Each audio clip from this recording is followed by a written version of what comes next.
Hi hello friends, మన ఇంటి serial రోజు పడమటి సంధ్యారాగం సీరియల్ చూసినట్లయితే ఏం జరగనుంది అంటే జానకికి అయితే ఆపరేషన్ చేయగానే అది సక్సెస్ అవుతుందన్నమాట. అంటే జానకి అయితే మెలకువలోకి వచ్చేసిన తర్వాత ఏమండి ఏమండి అని అరుస్తూ ఉంటే, అమ్మ నాన్న ఇంకా మెలకువలోకి రాలేదమ్మా, నాన్నకైతే ఆపరేషన్ చేసేసారు అనేసి రామలక్ష్మి అనడంతో, నేను ఇప్పుడే చూడాలి అని జానకి అయితే తొందరగా లేచి అంటే వేరే గదిలో రఘురామ్ని పెట్టి ఉంటారు కదా, అక్కడికైతే వచ్చేసి ఏమండి మీ జానకిని వచ్చానండి, ఒక్కసారి చూడండి అనేసి ఏడుస్తూ ఉంటుందన్నమాట. అప్పుడే అక్కడ ఊరి జనం అందరూ వచ్చేసి రఘురామ్ గారు బయటికి రావాలి అనేసి అరుస్తూ ఉంటే అప్పుడే అందరూ బయటకు వచ్చేసారనమాట. అలా బయటికి వచ్చేసి రఘురామ్ గారితో మాట్లాడాలి, బయటికి పిలవండి అనేసి అంటూ ఉంటే, రఘురామ్ గారు ఇప్పుడు 2 డేస్లో ఇంటికి వచ్చేస్తారు, ఆ 2 రోజుల్లోన మీరు ఏం మాట్లాడాలో అప్పుడు మాట్లాడదురు కానీ అని వెంకట్రావు అంటూ ఉంటే, అప్పుడే ఊరి జనంలో ఒక ఆయన ఏమంటాడు అంటే, మరి రాకపోతే అనేసరికి అందరికీ చాలా అంటే చాలా కోపం వచ్చేస్తుందనమాట. అప్పుడే రామలక్ష్మి, మీరు అంటే మా నాన్న కోసం రాలేదా అని అడుగుతూ ఉంటే, మా భయం మాకుంటుందమ్మా, డబ్బులు ఇచ్చాం కదా అని అంటూ ఉంటే, ఏంటి వీళ్ళు ఇలా మాట్లాడుతున్నారు అనేసి, మీరు ఎందుకోసం వచ్చారు, మీరు మా నాన్నని చూడ్డానికి కాదా అనేసి రామలక్ష్మి మరి అడగడంతో ఊర్లో జనం, కాదమ్మా డబ్బుల కోసం అని అనడంతో పాపం రామలక్ష్మి చాలా అంటే చాలా ఏడుస్తూ ఉంటుందన్నమాట.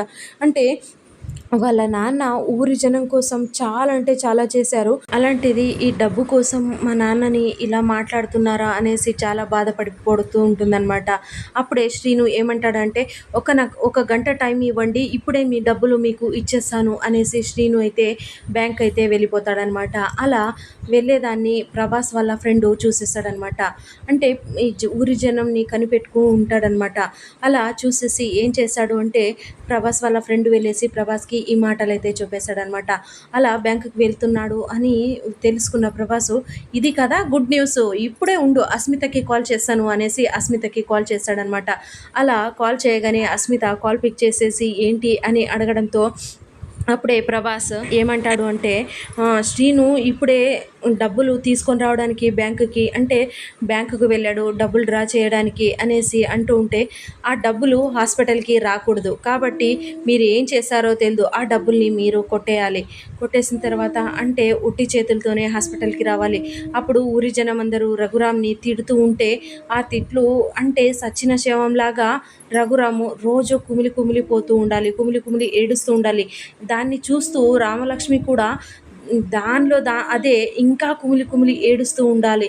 ఇది కదా నాకు కావాల్సింది, కాబట్టి మీరు ఏం చేస్తారో నాకు తెలీదు, ఆ డబ్బులు మాత్రం ఖచ్చితంగా మీరు కొట్టేయాలి అనేసి అస్మిత అంటుందన్నమాట. సో ఇది ఫ్రెండ్స్ ఇవాల్టి సీరియల్ సన్నివేశాలు. Please like, share, subscribe my channel and thank you for watching. నా ఛానల్ని ఎవరైనా కొత్తగా చూస్తుంటే సబ్స్క్రైబ్ చేసుకోండి.